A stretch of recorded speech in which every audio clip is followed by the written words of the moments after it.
question proprement dite, vous aurez constaté que la présidente de la République n'a pas communiqué dessus, mais que c'est la Direction générale des impôts. Nous sommes dans un pays où régulièrement les entreprises reçoivent des avis de redressement. Les entreprises sont contrôlées quant à leur conformité au fisc gabonais. Et là, il s'agit d'une entreprise, comme d'autres, ont reçu un avis de redressement fiscal par le passé. Pourquoi souhaitez-vous que, parce qu'il s'agirait là d'une entreprise dans le secteur du pétrole, qu'elle soit traitée différemment? Rappelons que dans le plan stratégique Gabon émergent lancé par le chef de l'État, le Gabon a signé un nombre de partenariats avec les sociétés pétrolières pour accompagner ce projet. Ceci dit, un audit du secteur pétrolier a été lancé en vue de repartir sur de nouvelles bases. L'on se souvient que sur ce plan, le Gabon a eu raison d'Adax Petroleum qui a payé 400 milliards de francs CFA au fisc gabonais. Total Gabon, partenaire privilégié de l'État, en refusant de payer ses impôts, en brandissant une épée Damoclès sur le pays et partant les populations gabonaises, réveille les vieux démons de la colonisation, grand-père de la France-Afrique, décrié par les nouveaux dirigeants de la France.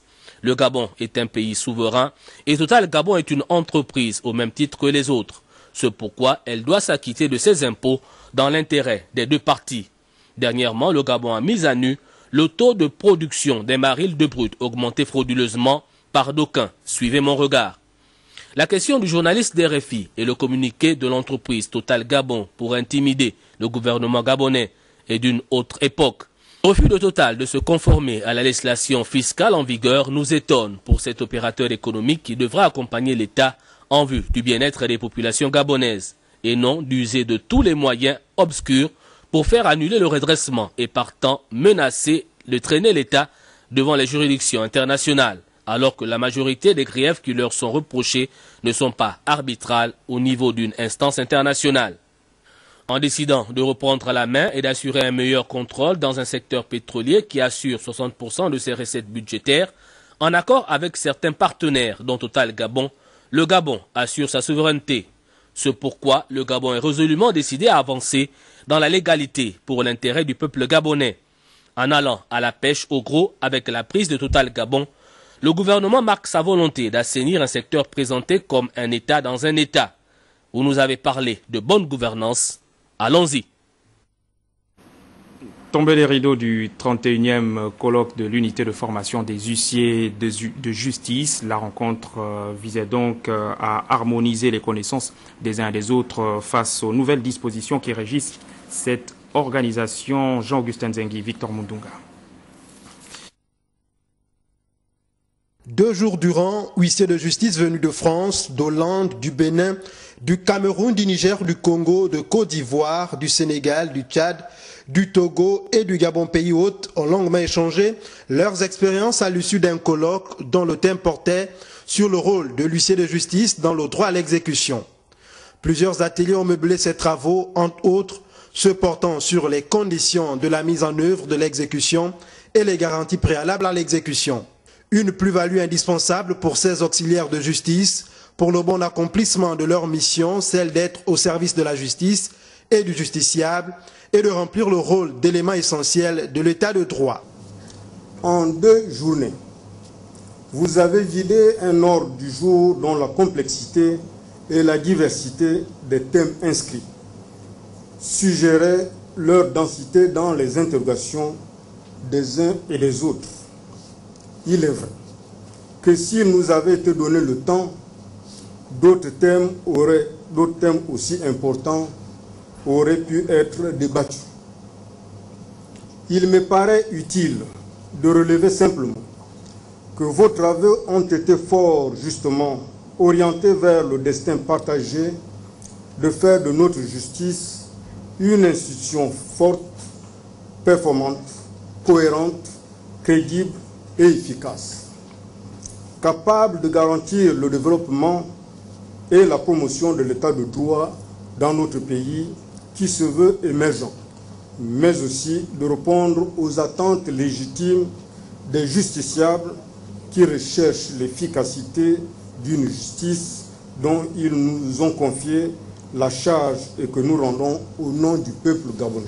Pour joindre l'utile à l'agréable, le président de la Chambre nationale des huissiers de justice du Gabon a offert à ses pairs venus d'Afrique et d'Europe un somptueux dîner, moment au cours duquel ils ont pu apprécier la diversité culturelle du Gabon à travers l'humour, la musique et la danse traditionnelle.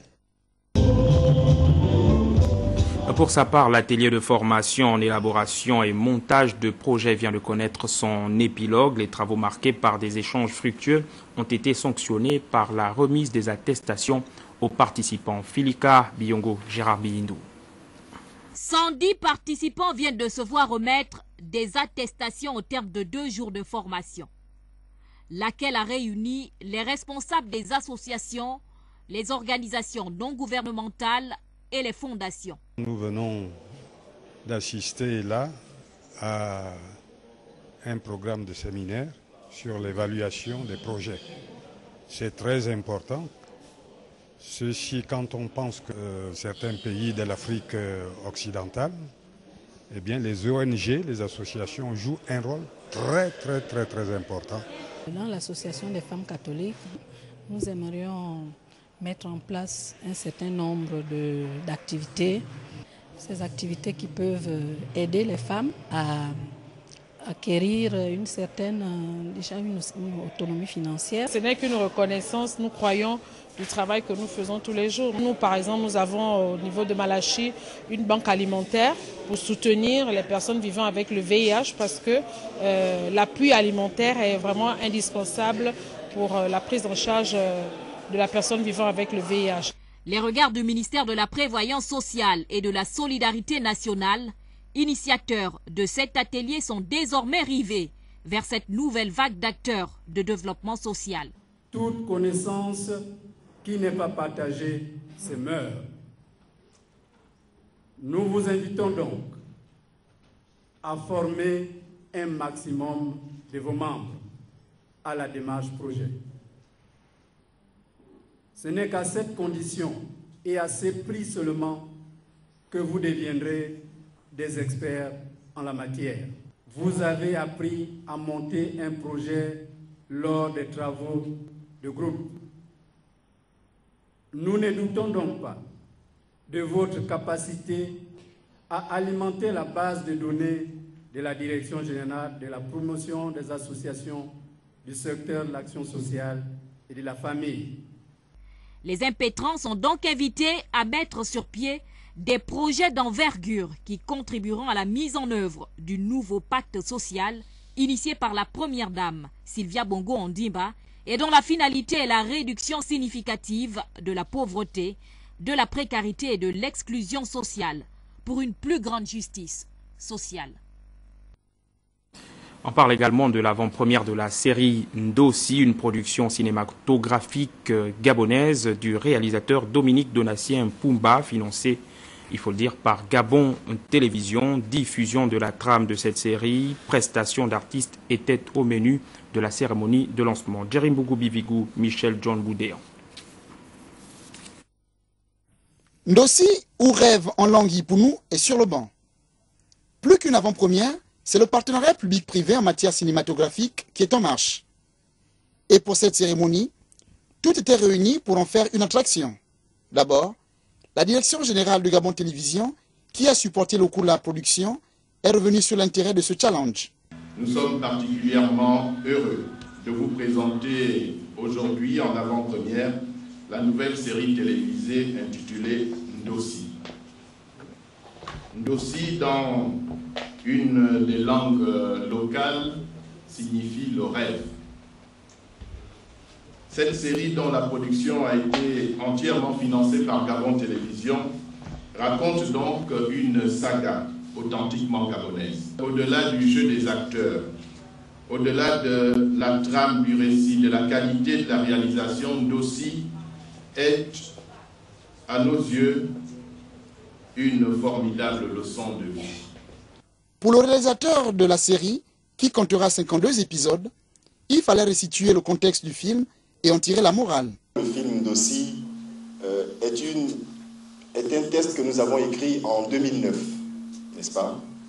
Nous avons tenté une première réalisation en 2010 mais manque de moyens, cela n'a pas été.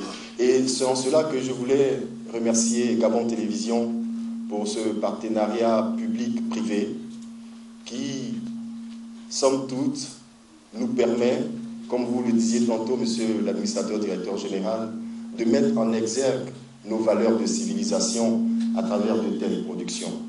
Ambiance hollywoodienne oblige, la prestation d'artistes était au rendez-vous.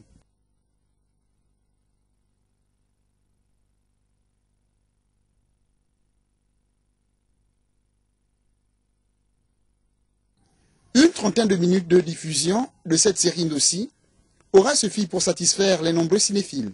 Je ne dis rien sur les cadres, je ne dis rien non plus sur la lumière, mais je souhaiterais que vous baissiez un peu le son sur les transitions, parce que si le film est court, avec tout au long un support sonore, je ne sais pas si c'était juste pour les besoins. C'est juste pour les besoins. Bien, mais si c'est juste pour les besoins, alors je retire tout. Je dis seulement bravo à toute l'équipe. Je suis venu, j'ai vu et j'ai aimé. Je pense que c'est une grande œuvre. Et il faut souhaiter bonne continuation à un jeune frère donatien que j'aime beaucoup ce qu'il fait. Bravo et félicitations. Merci. Je crois que le film promet. Le film promet. Je veux aussi l'occasion pour moi de dire félicitations au directeur général de Gabon Télévision qui a eu l'idée de pouvoir lancer ce programme. Je suis très contente de la première. Pourquoi? Parce que nous nous replongeons dans le terroir, dans nos histoires du pays et c'est très enrichissant. C'est un mariage de raison, Gabon Télévision, studio Dominique Donatien, que les téléspectateurs découvriront le 3 mars prochain. Aux autres producteurs et sponsors d'en faire autant. Et justement, le directeur général de Gabon Télévision, David Elaminta, a profité de cette tribune pour inciter les jeunes producteurs gabonais à redoubler d'efforts pour rivaliser avec les séries venues d'ailleurs. On l'écoute.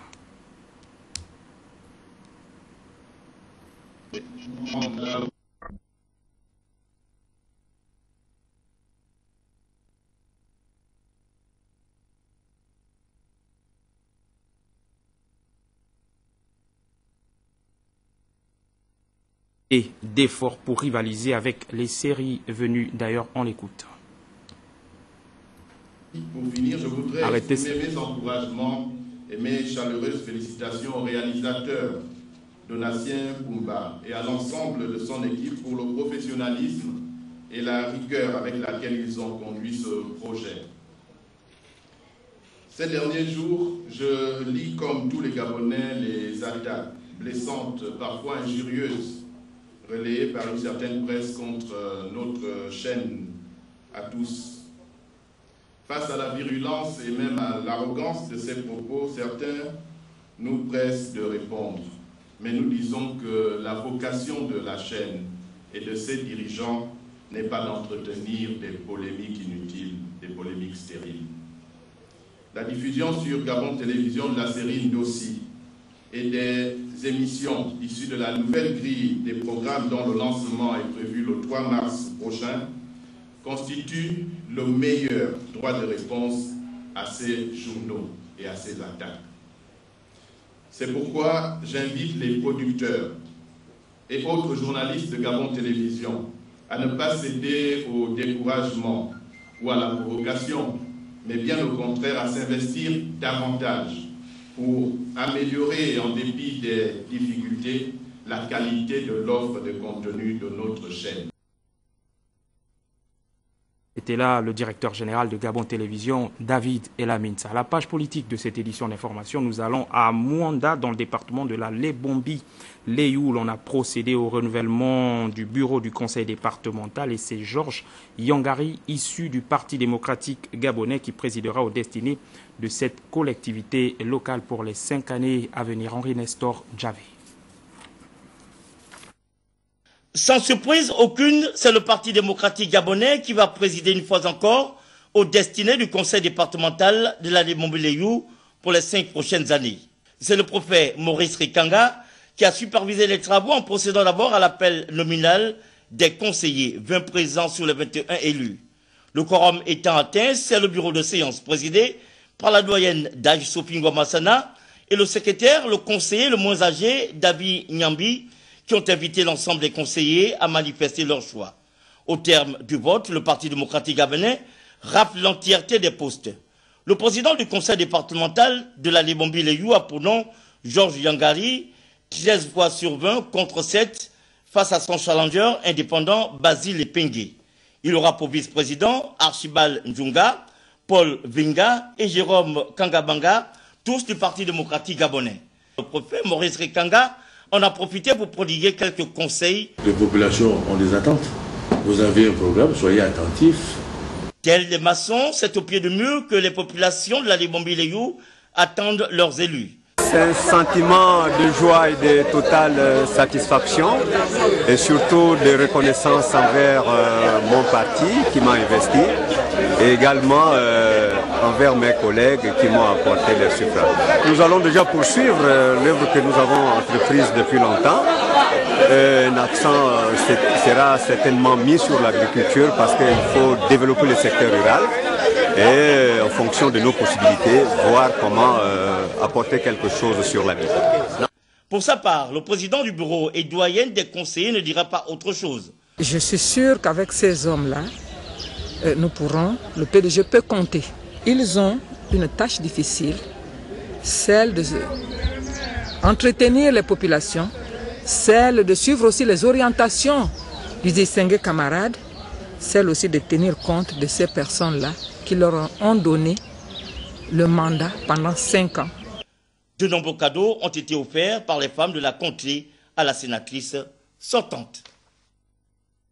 À Mulundu, Étienne Gongouya a été élu président du conseil départemental au terme d'un vote dominant en majorité des conseillers du PDG. Vibriant Aseko, Michel John Boudé. Les dés étaient pipés d'avance au conseil départemental de Mulundu. Supervisé par le préfet Martial Massamba, puis le bureau de séance présidé par Joseph Limbenze, le conseiller doyen d'âge qu'assistait le moins âgé, Ibrahim Mitoko, a procédé à l'élection des membres du bureau à l'unanimité des conseillers. Il s'agit d'Étienne Ngongouya, élu au poste de président. Il sera secondé par 3 vice-présidents, Marius Bavekumbu, Fontaine Nzibangoy et Jean-Pierre Yessi. Le sentiment du nouveau président du conseil départemental de Mulundu. Je suis infiniment heureux de l'aboutissement de cette élection. Je tiens d'abord au nom du bureau à remercier les plus hautes autorités de notre parti qui nous ont investis. Nous avons 2 défis à relever. Celui de rehausser notre plafond budgétaire et aussi d'engager quelques réalisations d'ordre social au niveau de notre département afin de répondre aux attentes de plus hautes autorités de la République. Le membre du bureau politique permanent pour le Gouelolo, Régis Imongo. Le Parti démocratique gabonais remporte ces élections. C'est un bureau de conseil qui est pédégiste. Donc nous avons des enjeux. Les enjeux principaux, c'est de mettre en œuvre le programme du chef d'État. Vous savez que les collectivités locales ont un rôle essentiel dans la politique de proximité. Une chose est sûre, les populations du département de Mulundu attendent beaucoup de leurs élus. Les populations du département de Logoulou dans la province de Langounié, dont Mimongo est le chef-lieu, connaissent désormais leur dirigeants. C'était à la suite de l'élection du bureau du conseil présidé par le préfet Didier Six Ekoga. On regarde. Le président du conseil départemental de Logoulou et ses 2 adjoints ont été élus dimanche dernier à l'unanimité des suffrages exprimés par les 15 conseillers issus du Parti démocratique gabonais. L'opération supervisée par le préfet du département qu'assistait le sous-préfet du district d'Eteke s'est déroulée dans la sérénité malgré les absences constatées des 4 conseillers du Parti social-démocrate et des 2 indépendants. C'est dans la loi, bulletin nul ou blanc, abstention, ça existe. Puis, comme on dit, la politique de la tiers-ville ne paie pas. Alors, nous n'allons pas nous éterniser là-dessus. Le vote, ça s'est très bien passé. Et le conseil départemental, le nouveau conseil de Logoulou, a été mis en place selon les dispositions réglementaires. L'élection du nouveau bureau confirme à tout point de vue la montée en puissance du parti au pouvoir dans le département de Logoulou, gérée lors du précédent mandat par le PSD, une formation politique de l'opposition, d'où la reconnaissance du nouveau président. On ne peut que d'abord se réjouir du fait qu'ils ont reconnu leur défaite, que le parti au pouvoir est là.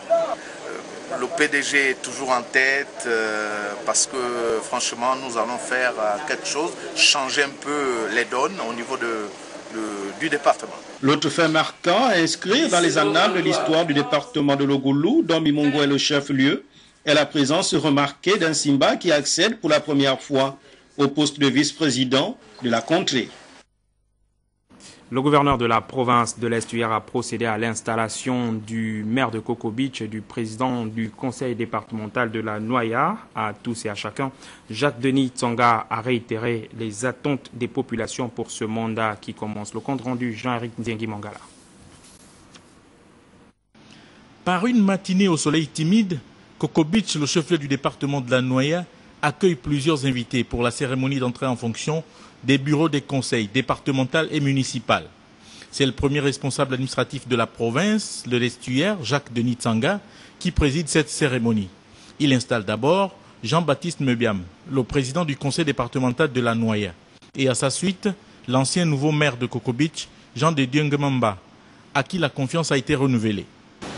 Au nom du ministre de l'Intérieur et en vertu des pouvoirs qui me sont conférés, je vous installe dans vos fonctions de maire de la commune de Coco Beach.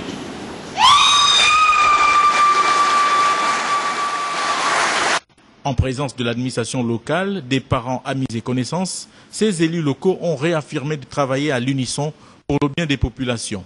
Quoique nos différents conseils soient constitués de membres d'obédience diverses, ce qui va nous guider, monsieur le gouverneur, c'est Noya d'abord. Remercier également les populations et collègues conseillers qui ont contribué largement à notre élection à la tête de nos différentes solutions d'autre part. Aux élus, le gouverneur de province a redit le bien fondé et la raison d'être de ces administrations de proximité.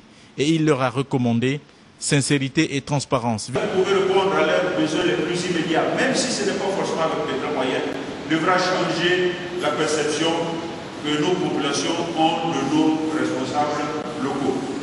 C'est des responsables qui doivent répondre positivement, mais quand vous ne pouvez pas le faire, il faut le leur dire. Vous sachez que vous êtes des serviteurs de l'État et que dans nos localités, vous avez besoin d'avoir des relations harmonieuses, des relations empreintes de respect avec M. le préfet et avec l'ensemble de ceux qui, ici, représentent l'autorité de l'État.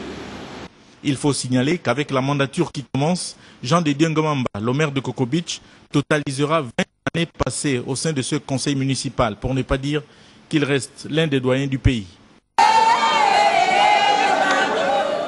Les membres du bureau des conseils des 1er, 2e et 3e arrondissements de la commune de Ntou, depuis ce matin, les différentes opérations de vote se sont déroulées dans la sérénité en présence du gouverneur de l'Estuaire, Jacques-Denis Tsanga, Bernadette Zanyi, Idriss Mungala.